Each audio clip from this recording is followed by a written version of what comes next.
आज की कहानी को सुनने के बाद, आज के क्राइम इन्वेस्टिगेशन की स्टोरी को सुनने के बाद आपका नज़रिया शायद पुलिस वालों के लिए थोड़ा बदल जाए। तो आइए शुरुआत करते हैं। ये घटना है जून 2022 की और जगह है कर्नाटक का बेंगलुरु। अगले साल यानी 2023 में कर्नाटक में विधानसभा चुनाव होने वाले थे, तो ऐसे में वहाँ की पुलिस जो है वो काफ़ी एक्टिव थी। वो अलग अलग जगह पर चेकिंग कर रही थी। चेकिंग करके जो सैंड माइनिंग करने वाले लोग हैं, नशा की तस्करी करने वाले लोग हैं, इसके अलावा जो इलिसिट लिकर का बिजनेस करते हैं, उन लोगों पर पुलिस लगातार नकेल कसने की कोशिश कर रही थी। और ये पुलिस का एक्टिवनेस जो है वो काफ़ी बढ़ा हुआ था। इसी सिलसिले में 14 जून 2022 को बेंगलुरु की जो सिटी क्राइम ब्रांच है उसके एक ऑफिसर हैं, इंस्पेक्टर मिस्टर महेश प्रसाद। उनको एक खबर मिलती है। उनको जानकारी ये मिली कि बेंगलुरु से कुछ ड्रग डीलर और ड्रग पेडलर बेंगलुरु शहर में आ रहे हैं और वो बेंगलुरु में ही अपने क्लाइंट्स को, अलग अलग लोगों को, खासकर कॉलेज गोइंग स्टूडेंट्स को वो ड्रग की सप्लाई करने वाले हैं। ये एक बहुत ही क्रूशियल लीड थी और बहुत ही अहम जानकारी थी। ये कैच इसलिए भी बहुत अहम था क्योंकि जो खबर थी उसके मुताबिक जो ड्रग पेडलर्स हैं वो अकेले नहीं बल्कि ग्रुप में ट्रैवल करने वाले थे। और अगर ग्रुप में ट्रैवल करने वाले थे, पुलिस अगर ऐसे लोगों को पकड़ लेती तो आप समझिए कि एक साथ कई ड्रग पेडलर पकड़े जाते और एक बड़े रैकेट का खुलासा हो सकता था। ऐसी संभावना थी।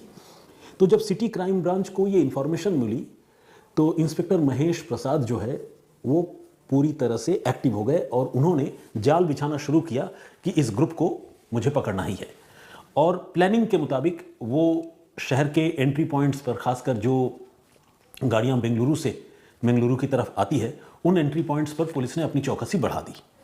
एक पर्टिकुलर पॉइंट पर पुलिस को जो टिप ऑफ मिली थी, जो जानकारी मिली थी, एग्जैक्टली उसी के मुताबिक एक सुजुकी रिड्स कार शहर की तरफ, बेंगलुरु की तरफ आती हुई दिखी। ऐसी ही कार के बारे में पुलिस को जानकारी मिली थी। पुलिस ने इस कार को रुकवाया और कार में पुलिस को 4 लोग बैठे हुए मिले। इनसे जब पुलिस ने पूछा तो उन्होंने कहा कि सब फैमिली मेंबर हैं, काम से बेंगलुरु जा रहे हैं। लेकिन चूंकि पुलिस को शक था तो पुलिस ने कार को किनारे लगवाया और कार की तलाशी लेने की शुरुआत की। और आपको जानकर हैरानी होगी कि इस कार से 6 लाख रुपए का MDMA drug, 6 mobile phone, 5 glass यानी शीशे के ट्यूब और वेइंग मशीन, छोटा वेइंग मशीन जिसमें ड्रग तौल कर, वजन कर उसको बेचा जाता है, ये सारी चीज़ें उस कार से पुलिस ने रिकवर की। अब जाहिर है जिनके कार से ये चीज़ें रिकवर हुई वो लोग कोई दूध के धुले तो हो नहीं सकते थे। ये वही ड्रग पेडलर थे जिनकी पुलिस को तलाश थी। और पुलिस ने फाइनली जो 4 लोग उस गाड़ी में बैठे हुए थे उन चारों को पुलिस ने पकड़ लिया, दबोच लिया। इन 4 लोगों में एक का नाम है मोहम्मद रमीज़, दूसरे का नाम है मोइद्दीन रशीद, तीसरे का नाम है अब्दुल रऊफ़ और चौथे का नाम है सबिता। इनमें मोहम्मद रमीज़ का ताल्लुक केरल से है जबकि सबिता तमिलनाडु की है। तो 3 मेल मेंबर थे और एक फीमेल थी जो इस गाड़ी में सवार थे। इनसे जब पूछताछ हुई तो एक नया खुलासा हुआ। ये क्लियर हुआ कि ये सारे लोग एक ड्रग सिंडिकेट के लिए काम करते हैं और ड्रग पेडलर्स की तरह जो है ड्रग के धंधे में जुड़े हुए हैं। अलग अलग क्लाइंट्स को, लोगों को ये ड्रग की सप्लाई किया करते हैं। तो जो ड्रग इनके पास से बरामद हुई थी वो एक सिंथेटिक ड्रग है जिसका नाम है मेथाम्फेटामाइन, जिसको शॉर्ट फॉर्म में कहते हैं एमडीएमए। और ये बहुत खतरनाक ड्रग है और नौजवानों के बीच इस ड्रग का काफ़ी ज़्यादा चलन है। तो जब ये ड्रग बरामद हुई और ये लोग पकड़े गए तो फिर इनसे पुलिस ने पूछताछ शुरू की। अब जब रमीज़ की जन्म कुंडली पुलिस ने खंगालनी शुरू की तो पता चला कि रमीज़ जो है वो पुराना बदमाश है। यानी ड्रग्स के मामले में और इलीगल वेपन, हथियारों की तस्करी के मामले में वो पहले भी गिरफ्तार हो चुका है। लेकिन हमारे कानून व्यवस्था की विडंबना देखिए कि 6 महीने पहले रमीज़ एनडीपीएस जैसे गंभीर मामले में गिरफ्तार होने के बावजूद, यानी नारकोटिक्स, ड्रग्स एंड प्रिवेंशन से जुड़ा जो एक्ट है, उस मामले में गिरफ्तार होने के बावजूद उसको ज़मानत मिल गई थी और वो 6 महीने पहले ज़मानत पर रिहा हुआ था। लेकिन 6 महीने बाद वो फिर से पुलिस की जाल में आ फंसा और इस बार उसके पास से लाखों रुपए के ड्रग, मोबाइल फ़ोन और दूसरी जो आपत्तिजनक चीज़ें हैं वो बरामद हुई। मोइद्दीन रशीद और अब्दुल रऊफ़ ये भी जो है ड्रग पेडलिंग का काम करते थे और मोहम्मद रमीज़ के साथी थे, एक्वेंटेंस थे। लेकिन सबिता की कहानी अलग थी। सबिता बेसिकली एक कॉलेज गोइंग स्टूडेंट थी और उसकी उम्र थी महज 25 साल। अब सवाल यह है कि एक कॉलेज गोइंग लड़की 25 साल की, वो इन ड्रग पेडलर्स के साथ उस कार में क्या कर रही थी और उसकी क्या भूमिका थी आखिरकार इस रैकेट में। तो इसका जवाब यह है कि ये जो ड्रग एडिक्ट्स हैं, मतलब ड्रग पेडलर हैं, ये खुद भी ड्रग एडिक्ट्स हैं, ये खुद भी ड्रग लेते हैं। लेकिन ये जो सविता है, उसको भी इन्होंने ड्रग की लत लगा दी थी, और वो भी एक ड्रग अब्यूज़र थी, ड्रग की विक्टिम भी थी। उसको ड्रग चाहिए होता था, लेकिन ड्रग इतनी आसानी से तो मिलता नहीं है। तो एक बार्टर डील इस लड़की ने, सविता ने, मोहम्मद रमीज़ के साथ की थी, और रमीज़ को वो अलग अलग शहरों में, एंट्री पॉइंट्स में पुलिस की नज़रों से बचाकर अंदर ले जाने, अलग अलग ठिकानों तक पहुंचाने में वो मददगार की तरह काम किया करती थी। बदले में सविता को बेचने के लिए भी कुछ ड्रग्स मिल जाते थे, और खुद अपने कंजम्पशन के लिए भी मोहम्मद रमीज़ कुछ MDMA जैसी ड्रग दे दिया करता था। अब सविता कोई पुलिस ऑफिसर तो है नहीं, या कोई ऐसी कैरेक्टर भी नहीं है जिसे देखकर पुलिस छोड़ दे। फिर सवाल है कि वो इस ड्रग सिंडिकेट में आखिर कैसे इन ड्रग पेडलर की मदद किया करती थी। तो इसका बड़ा सीधा सा जवाब है, वो ये कि जब भी सविता जैसी कोई लड़की ऐसे 4-5 लोगों के साथ बैठकर कहीं जा रही होती है, तो पुलिस वाले जब रोकते हैं, तो पुलिस जब महिलाओं को या लड़की को पुलिस देखती है, तो पुलिस को लगता है कि अरे ये तो फैमिली मेम्बर है। फिर वो एक स्टोरी सुनाते हैं कि मेरी बहन है, हमारा परिवार है, हम हॉस्पिटल जा रहे हैं। तो लोगों को, और खासकर पुलिस वालों को, लगता था कि अरे हाँ, ये जेन्युइन मामला होगा, क्योंकि लड़की जब गाड़ी में बैठी हुई है तो पुलिस वाले इतने गंभीर अपराध में सस्पेक्ट ज़्यादा नहीं करते और जाने देते हैं। इसका फ़ायदा जो है ये ड्रग पेडलर उठाते थे, और एक तरह से सविता को मोहरे की तरह या शील्ड की तरह इस्तेमाल कर रहे थे। और सविता भी जानबूझकर इस रैकेट का हिस्सा बनी हुई थी, खुद भी ड्रग ले रही थी, दूसरे स्टूडेंट्स के बीच में भी ड्रग्स बेच रही थी। लेकिन इस बार इनकी किस्मत खराब थी, क्योंकि पिन पॉइंट इन्फॉर्मेशन था। तो इंस्पेक्टर महेश प्रसाद की टीम ने इन चारों लोगों को दबोच लिया, और इनके पास से ये सारी चीज़ें बरामद हो गई। इनके खिलाफ तो मुकदमा दर्ज हुआ, लेकिन अब पुलिस के लिए चैलेंज ये था कि इन लोगों को आखिर वो ड्रग्स की सप्लाई कहाँ से होती है, MDMA ये कहाँ से लेकर आते हैं कि शहर के नौजवानों को और ख़ासकर कॉलेज गोइंग स्टूडेंट्स को ये बांटते हैं। तो पुलिस ने जब छानबीन शुरू की, तो एक किरदार का नाम और सामने आया। इसका नाम है मोहम्मद इम्तियाज़। बेसिकली ये जो इम्तियाज़ था, वो उस कार का मालिक था जिस कार में ये सारा का सारा group of drug peddlers travel कर रहा था। इम्तियाज़ को भी पुलिस ने गिरफ्तार किया, उस पर भी इल्ज़ाम लगा कि वो इस ड्रग सिंडिकेट का मेंबर है, उसके खिलाफ भी चार्जशीट दाखिल हुई, मुकदमा चला। लेकिन एक सवाल अपनी जगह जस का तस था, वो ये कि इन लोगों को MDMA की सप्लाई कौन करता है। अब मोहम्मद रमीज़ से और बाकी लोगों से पुलिस ने पूछताछ शुरू की। पुलिस ने बहुत सख्ती की और ये भी जानने की कोशिश की कि भाई बताओ तुम कहाँ से लेकर आते हो, कौन सा वो आदमी है, हुलिया क्या है, कैसा दिखता है। लेकिन लाख पूछताछ करने के बावजूद और सख्ती से पूछताछ करने के बावजूद इन लोगों ने उस आदमी का नाम नहीं बताया जो आदमी इन लोगों को ड्रग सप्लाई करता था। वजह क्या हो सकती थी? क्या उस आदमी का इतना खौफ था? नहीं, खौफ से ज़्यादा वजह यह थी कि वो आदमी जो है वो अपने आप में एक ऐसा सीक्रेट कैरेक्टर था, एक ऐसा छलावा था जिसके बारे में ड्रग पेडलिंग करने वाले इन चारों को भी जानकारी नहीं थी। अब सवाल यह है कि ये चारों लोग ड्रग लेते कैसे थे उससे? तो उसके पीछे एक बड़ी ही पेचीदा और कॉम्प्लिकेटेड स्टोरी है। मतलब पेचीदा ही है, कॉम्प्लिकेटेड है। इस आदमी का नाम है, उस आदमी की पहचान तो पुलिस को भी नहीं पता थी और इन लोगों को भी नहीं पता थी, लेकिन नाम जरूर पता था। नाम पता चल गया था पूछताछ करने के क्रम में, तो पता चल गया था कि उसका नाम है लुएल डैनियल जस्टिन बोलो। अब ये लुएल डैनियल जस्टिस बोलो, ये नाम सुनकर आप ये अंदाज़ा लगा सकते हैं कि इसका ताल्लुक या तो गोवा से होगा या फिर हो सकता है कि ये कोई फॉरेन नेशनल हो, क्योंकि ये क्रिश्चियन नेम तो है ही, लेकिन थोड़ा यूनिक क्रिश्चियन नेम भी है, काफ़ी बड़ा नाम है।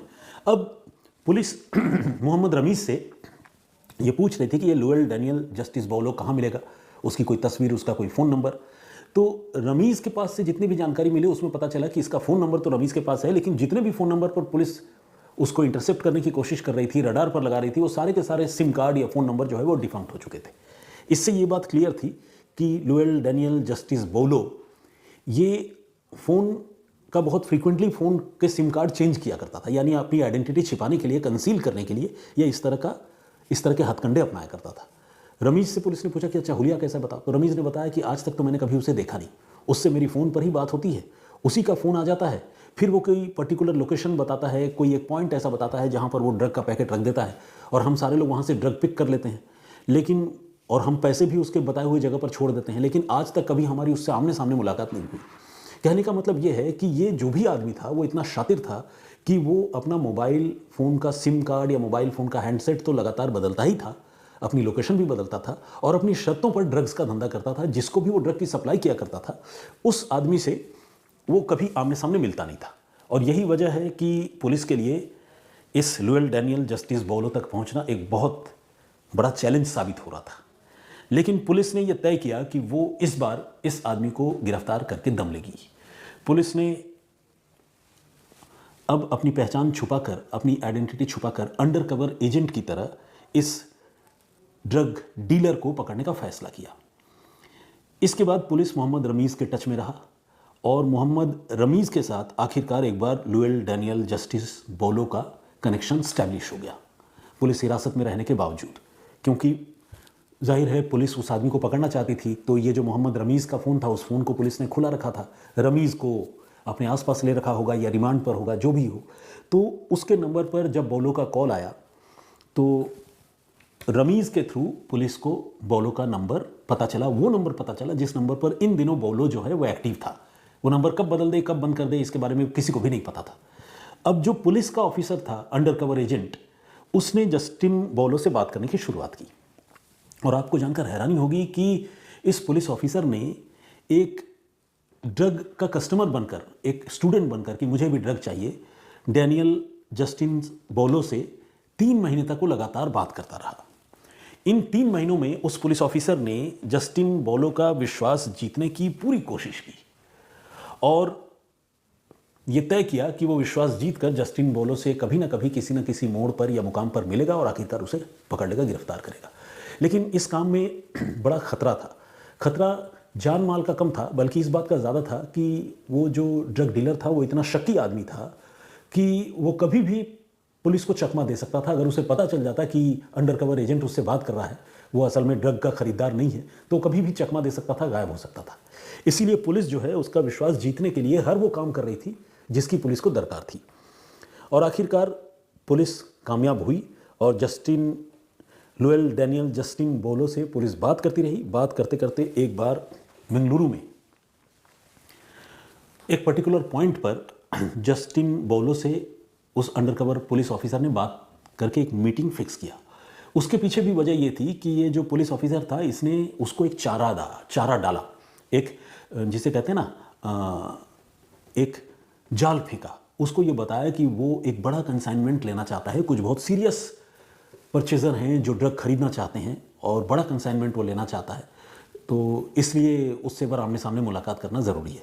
इतने दिनों से किश्तों में थोड़ा थोड़ा हो सकता है पुलिस वालों ने ड्रग्स भी उसके बताए ठिकानों से प्रोक्योर किया हो, क्योंकि उस आदमी को पकड़ना था। तो आखिरकार एक पर्टिकुलर पॉइंट पर लुएल डैनियल जस्टिन बोलो इस अंडरकवर पुलिस ऑफिसर से मिलने के लिए तैयार हुआ। और सच तो यह है कि इस ऑफिसर का कमाल यह है कि इतने ड्रग पेडलर जो है उस आदमी से अब तक मिल नहीं पाए, लेकिन इस पुलिस ऑफिसर ने उसका विश्वास ऐसे जीता कि वो मिलने के लिए तैयार हो गया। और एग्जैक्टली जो जून के महीने में 4 लोग गिरफ्तार हुए थे, उसके 3 महीने बाद 20 सितंबर 2022 को पुलिस जो है इस आदमी को पकड़ने में कामयाब हो गई। ये एक फॉरेन नेशनल है जो वहीं बेंगलुरु में और मंगलुरु में, इन दोनों शहरों के बीच में ट्रैवल करता था और मेथाम्फेटामाइन जो है वो प्रोड्यूस करके सिंथेटिक ड्रग वो इनको अलग अलग लोगों को बेचा करता था। ऐसे कई मामले पहले सामने आए हैं जिसमें अलग अलग केमिकल कॉम्पोजिशन से इस तरह के ड्रग्स बनाने की फैक्ट्रियों का पता चला है। ये इतने ख़तरनाक लोग होते हैं कि ये पोर्टेबल फैक्ट्री भी चलाते हैं, यानी कोई छोटी सी गाड़ी, जैसे आपने देखा होगा ना फूड कार्ट जैसा होता है, उस तरह का कोई छोटा सा कार्ट ले लेते हैं और अलग अलग जगहों पर ट्रैवल करके कहीं पर रुक के वो ड्रग बनाते रहते हैं और उसको बेचते हैं। तो ये जस्टिन बोलो भी इस तरह का काम किया करता था। फाइनली पुलिस ने इसको पकड़ा और इसके पास से ड्रग की एक अच्छी खासी खेप पुलिस ने बरामद की। इसका जो CDR था, कॉल डिटेल रिकॉर्ड, अलग अलग सिम कार्ड का इस्तेमाल ये करता था। फिर इलेक्ट्रॉनिक तरीके से इसने जो भी रुपए पैसे ट्रांसफ़र किए थे मोहम्मद रमीज़, मोइनुद्दीन रशीद, अब्दुल रऊफ़ के बीच जो ट्रांजैक्शन हुआ था, उसकी डिटेल पुलिस ने निकलवाई। आगे जिन जिन लोगों को ये ड्रग्स की सप्लाई किया करते थे, लास्ट चेन तक पुलिस पहुंची, यानी जो इसके कंज्यूमर थे उन तक भी पुलिस पहुंची। और ये जो मेन ड्रग डीलर था लुएल डैनियल, उसको तो पुलिस ने पकड़ ही लिया था। तो एक तरह से देखा जाए तो पुलिस ने कड़ी मशक्क़त के बाद 3 महीने के बाद इस पूरे ड्रग कार्टेल को पुलिस ने बेनकाब कर दिया और इसके लिए अंडरकवर एजेंट बनकर पुलिस ने काम किया। इसका अच्छा रिजल्ट, अच्छा फल सामने देखने को मिला। पिछले साल यानी 2025 को 6 दिसंबर के रोज़ बेंगलुरु के डिस्ट्रिक्ट कोर्ट ने इस मामले में लुएल डैनियल जस्टिस बोलो से लेकर बाकी के जो आरोपी हैं, इन सभी आरोपियों को 12 से 14 साल की कड़ी सज़ा सुनाई और फिलहाल ये सारे लोग जेल में हैं। बस एक आदमी जो मोहम्मद इम्तियाज़ है, कार का मालिक, उसका जुर्म पुलिस साबित नहीं कर सकी।